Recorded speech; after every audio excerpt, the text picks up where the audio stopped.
Assalamualaikum warahmatullahi wabarakatuh. Waalaikumsalam warahmatullahi wabarakatuh. Kembali lagi dalam channel MDZ TNK Ahmadi Sulsel. Dalam kesempatan pada malam ini bertempat di Cafe Nusantara Cabang Makassar, bincang-bincang tentang tasawuf dan hakikat makrifat dengan judul Tasawuf Eksakta Ilmiah. Kira-kira bagaimana yang disebut dengan eksakta ilmiah tersebut? Karena akhir-akhir ini banyak yang umat terdogma dengan hukum tasawuf dikatakan sesat dan bidah. Kami persilakan Pak Yai Dr. Umar. Baik, terima kasih. Assalamualaikum warahmatullahi wabarakatuh. Waalaikumsalam warahmatullahi wabarakatuh. Selamat malam, Om Swastiastu, Namo Buddhaya, Salam, Salam Rahayu, Salam Kebajikan. Alhamdulillah, pada malam ini kita semua diberi kesempatan untuk berbincang terkait tentang tasawuf, mengenai hakikat dan ma'rifat. Nah, sebagaimana tadi disampaikan bahwa akhir-akhir ini banyak yang menganggap bahwa tasawuf itu sebagai ajaran yang sesat. Bahkan saya pernah melihat satu status seseorang menyampaikan di dunia medsos bahwa tidak ada yang tidak sesat. Hampir semua tasawuf itu adalah sesat. Nah, kami dari komunitas Tarekat Kodim yang tergabung dalam Majelis Zikir Tarekat Kodim Naqsabandiyah Kholidiyah Al-Mahdiyah Nusantara, terkhusus di wilayah Sulawesi Selatan. Kami ada di cabang Makassar. Nah, ini yang mungkin wajib kita tanggapi, karena memang ini salah satu dogma yang berkembang di tengah-tengah masyarakat, terkhusus kita umat kaum muslimin, bahwa tasawuf itu adalah ajaran yang sesat, malah ada yang membidakan. Padahal kita tahu bahwa tasawuf itu sebagai satu gerbang ilmu yang paling besar dan yang paling sakral di dunia agama Islam ya. Dan sejarahnya memang kalau kita melihat histori sejarah, memang referensi terkait tentang kitab tasawuf ini tidak terlalu banyak, karena satu momen di mana dulu di Tanah Mekah terjadi yang namanya invasi sebuah sekte aliran yang disebut dengan sekte aliran Wahabi, yang sekarang banyak terdeviasi dengan sekte yang lebih kecil lagi dengan Salafi, makanya kadang disebut sebagai Wahabi Salafi. Nah, di situ dalam beberapa referensi sejarah, kitab-kitab tasawuf banyak yang dibakar oleh sekte aliran Wahabi Salafi ini, karena memang ternyata mereka ini termasuk beberapa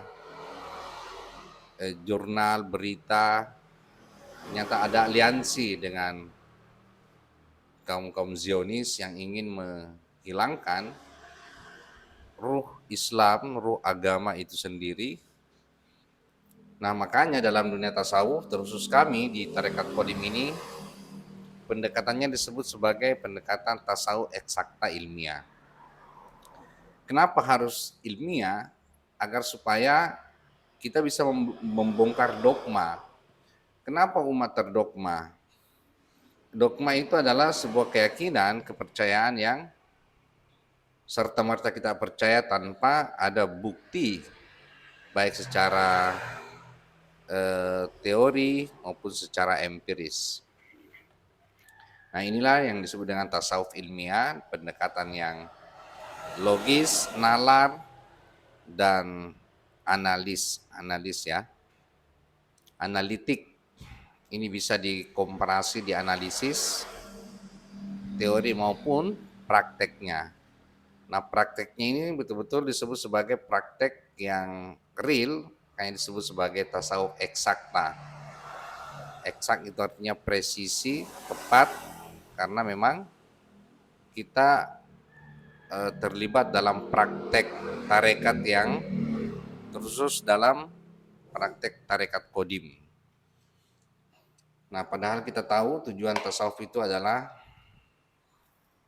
kita kenal dengan tazkiyatun nafas, ya, itu pencucian jiwa. Sebagaimana dalam surah Al-Baqarah, bahwa sosok seorang datangnya atau diutusnya seorang rasul itu adalah untuk membacakan kitab dan kemudian mensucikan jiwa dan mengajarkan kita pada sesuatu yang belum kita ketahui. Itu di surah Al-Baqarah, ya. Nah, begitu pentingnya proses tazkiyatun nafas, pencucian jiwa ini, dan dalam ayat ini itu sangat eksplisit jelas bahwa yang bisa melakukan ini semua adalah sosok seorang rasul yang diutus. Nah, persoalannya ya sekarang salah satu dogma yang paling besar di umat Islam sekarang adalah hilangnya kerasulan itu. Hilangnya sosok rasul atau nabi Muhammad. Nah, ini adalah dogma paling besar sehingga kita tidak menemukan tasawuf yang betul-betul eksak, presisi, betul-betul konkret, nyata, apalagi ilmiah, ya. Makanya dikatakan al-aslamu ilmiun wa amaliyun. Islam itu adalah ya sebuah agama yang ilmiah dan amalia. Ilmiah artinya sang ilmiah, dan amaliun itu bisa dipraktekkan dan dibuktikan. Nah, inilah garansinya kalau kita menemukan atau menjalankan sebuah praktek tasawuf yang benar, ya, yang betul-betul asli, di mana prakteknya itu ya praktek kodim. Makanya di komunitas tarekat kami disebut sebagai tarekat kodim. Dan hanya tarekat inilah, ya, selama ini ada kurang lebih hampir 50 tarekat di Indonesia. Hanya ini yang punya karakter dan praktek kodim itu, makanya disebut sebagai tarekat kodim. Karena ini sifatnya kodim, artinya baku, kekal, dan mutlak, maka semuanya merumuskan bahwa pasti sesuatu yang mutlak itu pasti bisa diilmiahkan. Nah, itu mungkin sedikit terkait tentang penjelasan tasawuf eksakta ilmiah. Mungkin ada yang mau kita diskusikan, Pak Kora. Sebelah kiri saya ini ada Pak Kora ini. Assalamualaikum warahmatullahi wabarakatuh. Waalaikumsalam warahmatullahi wabarakatuh. Saya hanya ingin tadi mengulangi artinya apa yang dikatakan Pak Yai tentang banyak orang membedah-bedahkan tarekat atau tasawuf begitu loh. Seakan-akan di zaman Nabi itu tarekat tidak ada. Nanti setelah Nabi ada, itulah susahnya kalau untuk saya pribadi, ya.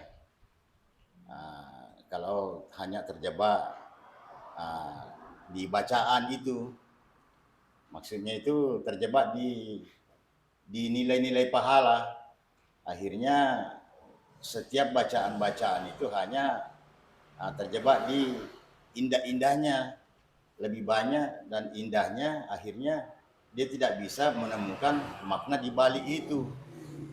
Padahal segala sesuatu itu kan itu termasuk petunjuk. Akhirnya dia berani membeda-bedakan, artinya seakan-akan tarekat itu beda apa dan sebagainya.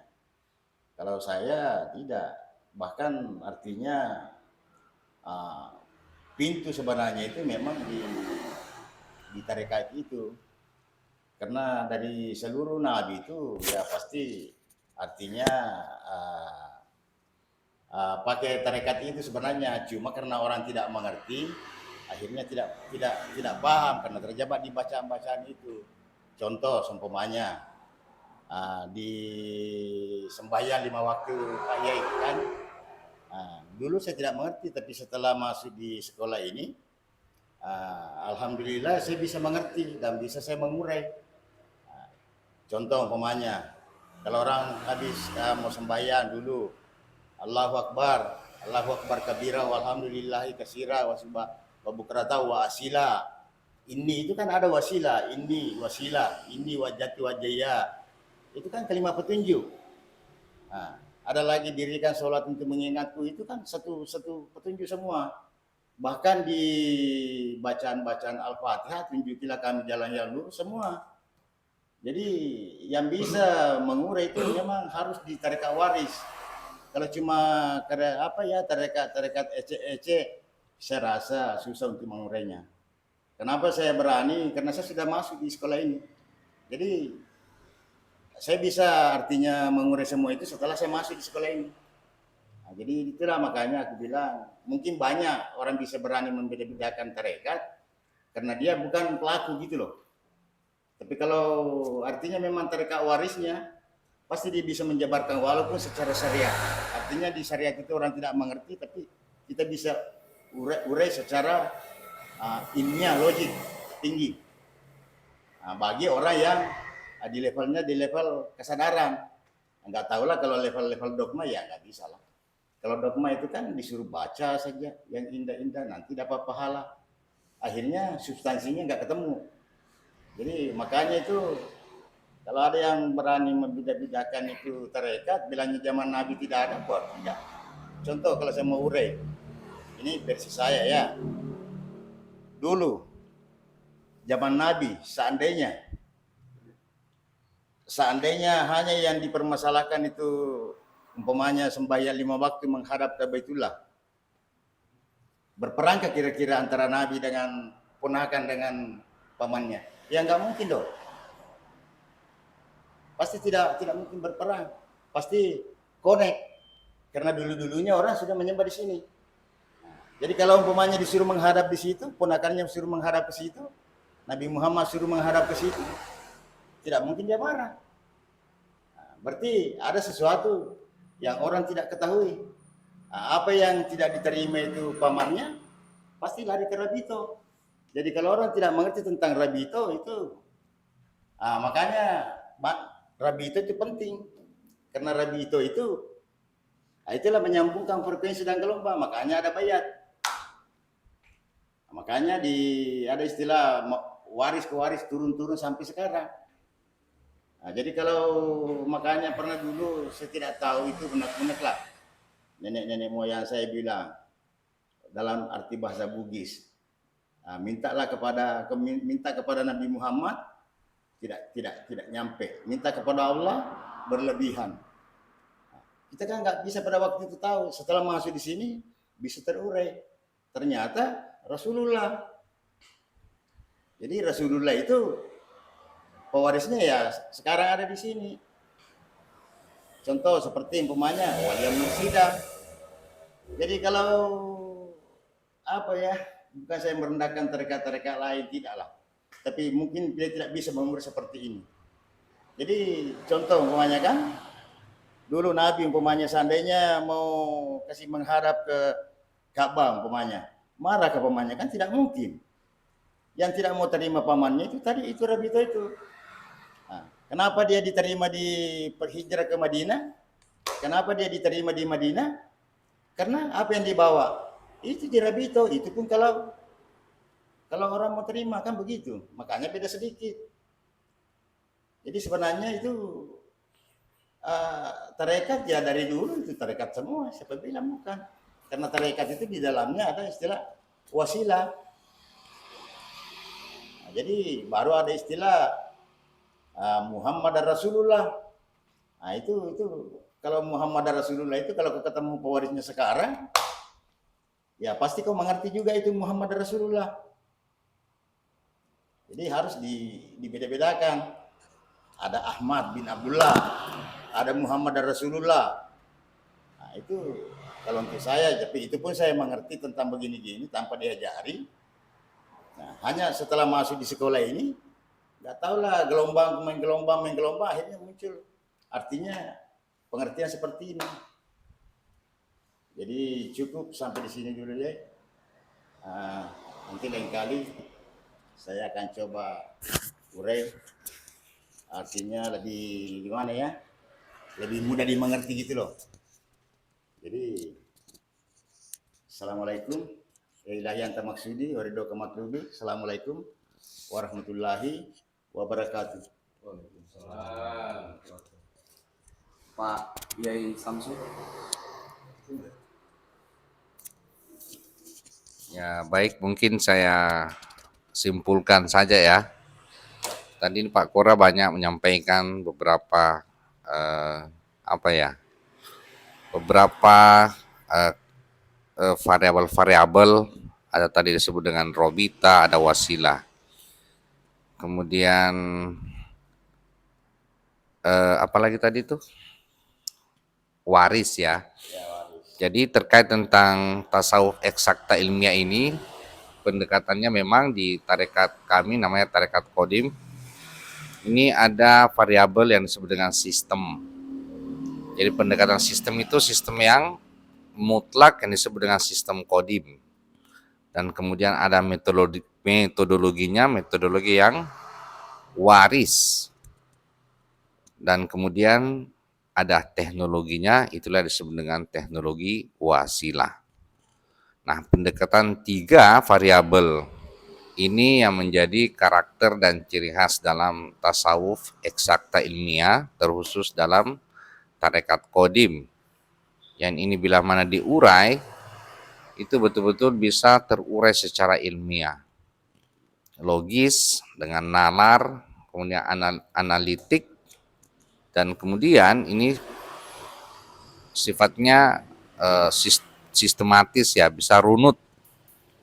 Dan kemudian amaliyun itu on guaranteed bisa dibuktikan dengan banyaknya jamaah-jamaah yang telah mempraktekkan bagaimana metodologi dan teknologi yang ada dalam tarekat Qadim. Sekali lagi, tarekat Qadim itu adalah tarekat yang prakteknya praktek Qadim, itulah yang disebut sebagai akhirat atau praktek masuk akhirat. Makanya ini betul-betul hal yang hampir semua tarekat, hampir semua dogma di tengah-tengah umat terdogma bahwa akhirat itu nanti setelah kita mati. Padahal akhirat itu adalah sesuatu yang sifatnya dimensional, yang sifatnya kekal, mutlak, baku, yang sudah ada sebelum adanya kehidupan dunia materi ini. Dan inilah rahasianya tarekat Qadim dengan metodologi Qadim yang waris mutlak, dan prakteknya adalah praktek teknologi yang bisa kembali mempersambungkan wasilah antara dunia dan akhirat. Demikian Pak Rusdi. Baik. Pak saya ada sedikit bertanya. Apa yang bisa membuktikan kalau tarekat ini eksakta, ilmiah, konkret, dan nyata dalam prakteknya? Karena dari tadi kan cuma uraian-uraian yang kita bahas. Dalam prakteknya itu bagaimana? Kan pasti akan ditanyakan hal seperti tersebut. Ya mungkin kalau dari aspek testimoni atau pembuktian, karena ini adalah tarekat Qadim, di mana metodologi dan teknologi secara pendekatan wasilah ini kita melalui sebuah pendekatan yang disebut dengan pendekatan dimensional. Jadi prakteknya itu praktek dimensional. Pembuktiannya itu kita akan melihat bahwa pergerakan tarekat Kodim itu pergerakan yang semakin lama akan semakin membesar karena ini sifatnya dimensional, di mana sebuah hukum ilmiah itu high dimension command, lower dimension. Sebuah dimensi yang tinggi itu bisa mengalahkan atau meliputi dimensi yang di bawahnya. Nah, ini kita bisa melihat bukti ya secara empiris tarekat Kodim Al-Mahdi ini seiring waktu semakin ke depan ya, banyak pelaku-pelaku yang bisa membuktikan dan bisa kita lihat hampir di semua uraian-uraian tasawuf, hakikat ma'rifat ya, belum ada yang satupun yang bisa mengurai secara ilmiah, yang mengurai secara sistemik dan secara teknologi. Ini mungkin yang bisa menjadi sedikit bukti konkret terkait tentang praktek tarekat Kodim itu. Jadi pendekatannya melalui pendekatan dimensional. Ya. Artinya pembuktiannya itu dimensi yang lebih tinggi akan mempengaruhi dimensi yang di bawahnya. Mempengaruhi atau bisa melihat Oh, iya. bawahnya. Karena selama ini yang selalu didengung-dengungkan, yang selalu dibicarakan sebatas itu tadi, literasi, uraian. Karena kan kita pada umumnya orang-orang awam itu ingin lihat apa anunya, bahwa tarekat ini betul-betul bisa membuktikan itu tadi, Pak Yai. Nah, salah satunya ya, kita bisa lihat fakta sekarang bahwa terjadi perubahan besar-besaran ya. Perubahan besar-besaran di mana hampir semua orang membicarakan tarekat hakikat ma'rifat sekarang. Nah, tinggal kita membuktikan yang mana sih tarekat waris mutlak itu, itulah puncak dari semua tarekat. Dan pembuktiannya itu bisa mengkerucut, bisa menyatukan, bisa menyimpulkan perbedaan-perbedaan yang selama ini praktek-praktek tarekat yang masih sifatnya dunia atau tarekat syariat. Nah, silakan buat pemirsa yang ingin membuktikan bahwa inilah salah satu tarekat yang masyhur dan ilmiah dan kemudian kita bisa membuktikan dalam prakteknya. Itu saja mungkin Pak Rusdi sudah cukup. Cukup. Terima kasih Pak Yai atas uraian dan penjelasannya. Mungkin kalau untuk prakteknya lebih bagusnya bisa ketemu di tarekat ini. Ya. Karena itulah dapur kami, nggak mungkin kami buka